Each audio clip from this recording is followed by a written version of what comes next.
We have breaking news right now, a massive loss for Donald Trump. Indiana Republicans have stood up to the president of the United States and have rejected his push to redistrict and gerrymander Indiana. Despite the threats, despite the attacks, Indiana Republicans stood firm, stood strong, and said no to the president of the United States in a stunning loss for Donald Trump, one that's going to have major reverberating effects for months, years to come, because it'll fundamentally impact whether or not House Republicans can retake the majority when it comes up in 2026. Make sure to like, comment, share, and subscribe. Support my work today by subscribing to my Substack by clicking the link below. Today, Indiana Republicans in the Indiana Senate said no. We're not going to cave to Donald Trump. We're not going to say that what Donald Trump is doing in DC is okay. We're not going to just gerrymander for political reasons. We're not going to make this happen. And they rejected it, full stop. Now, today, Donald Trump and Republicans have put immense pressure on Indiana Senate Republicans. They desperately worked to make today's vote go their way. In advance of the vote, Donald Trump put this out. I love the state of Indiana and have won it, including primaries 6 times, all by massive majorities. Importantly, it now has a chance to make a difference in Washington, D.C. in regard to the number of House seats we have that are necessary to hold the majority against the radical left Democrats. Every other state has done redistricting willingly, openly, and easily. There was never a question in their mind that contributing to a win in the midterms for the Republicans was a great thing to do for our party and for America itself. In all fairness, the Democrats have been doing redistricting for years and continue to do so. Unfortunately, Indiana Senate Leader Rod Bray enjoys being the only person in the United States of America who is against Republicans picking up seats. In Indiana's case, 2 of them. He is putting every ounce of his limited strength into asking his soon-to-be very vulnerable friends to vote with him. By doing so, he is putting the majority in the House of Representatives, Washington, D.C. at risk, and at the same time, putting anybody in Indiana who votes against this redistricting likewise at risk. The people of Indiana don't want the party of Sleepy Joe Biden, Kamala, Ilhan Omar, or the rest to succeed in Washington. Bray does not care. He's either a bad guy or a very stupid one. In any event, he and a couple of his friends will partner with the radical left Democrats. They found some Republican suckers, and they couldn't be happier that they did. Guys like failed Senate candidate Mitch Daniels, who I opposed in his race against Senator Jim Banks, and Cam Savage, whoever that is, are fighting against the Republican Party all the way. Bray and his friends are the favorite Republicans of Hakeem Jeffries, Crazy Nancy Pelosi, and Crying Chuck Schumer. Anybody that votes against redistricting and the success of the Republican Party in D.C. will be, I am sure, met with a MAGA primary in the spring. If Republicans will not do what is necessary to save our country, they will eventually lose everything to the Democrats. Rod Bray and his friends won't be in politics for long, and I will do everything in my power to make sure that they will not hurt the Republican Party and our country again. One of my favorite states, Indiana, will be the only state in the union to turn the Republican Party down. He threatened them with primaries. He threatened them with attacks. They voted against him anyway. And it wasn't just him. Heritage Foundation made clear that President Trump has made it clear if Indiana fails to pass the map, all federal funding will be stripped from the states. Roads will not be paved. Guard bases will close. Major projects will stop. These are the stakes, and every no vote will be to blame. Despite that, they said no. They said, no, we're not going to support this effort. We're not going to support this effort at all. Donald Trump Jr. said, if Indiana Republicans side with Never Trumpers, do the dirty work of Democrats, I'll be spending a lot of time in Indiana next year campaigning against every single one of them.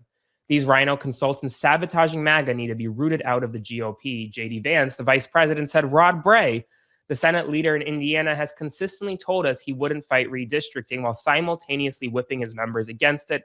That level of dishonesty cannot be rewarded, and the Indiana GOP needs to choose a side.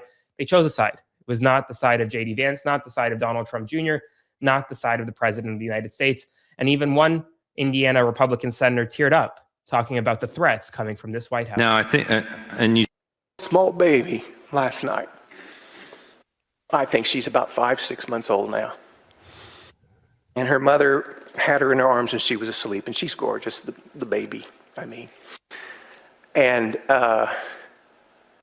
she said, can I give you a hug? And I said, no, I want the baby. And I said, would you give her to me? And I've held her before. And she said, yeah, hold her. And I began to cry. as I thought about the future for that child, where we accept that intimidation is normal.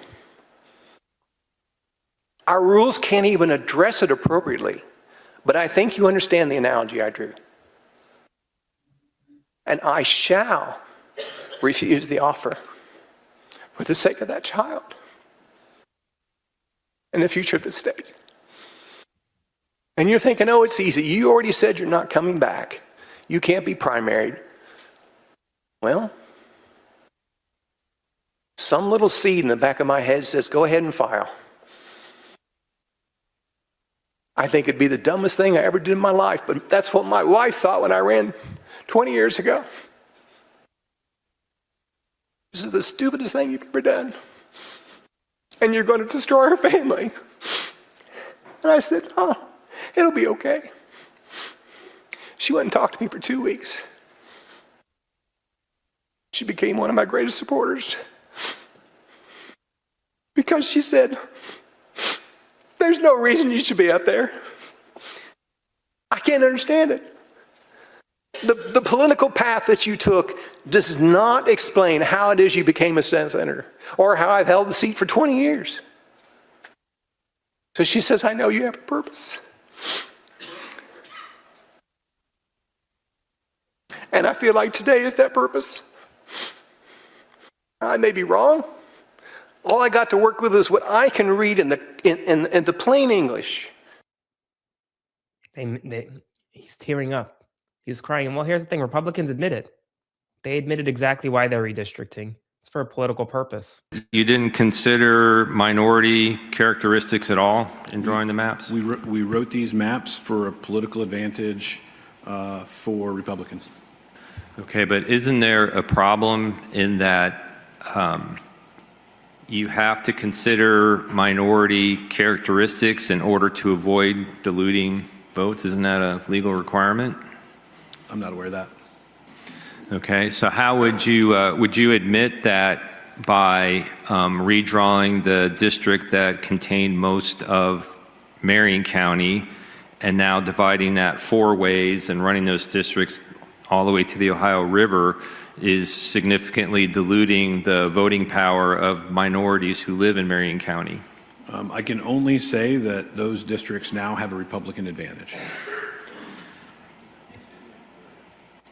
Do you admit that this new map is likely to remove a minority congressman from the Indiana delegation? So there'll be no minority representation at all in the Indiana delegation? I think that a Republican candidate that runs in that district would have an advantage. They admitted it. They admitted it. And well, here's the thing. They failed. Their efforts failed. The map did not succeed. Indiana Senate Republicans rebuked Donald Trump and this White House. Spread the word. Like, comment, share, and subscribe. I'll see you soon for more. Hey, folks. Aaron Parnas here. Thank you so much for watching The Parnas Perspective. Please consider subscribing to support our work as we grow this independent news media entity into something that rivals mainstream every single day. Thanks so much, and I'll see you soon.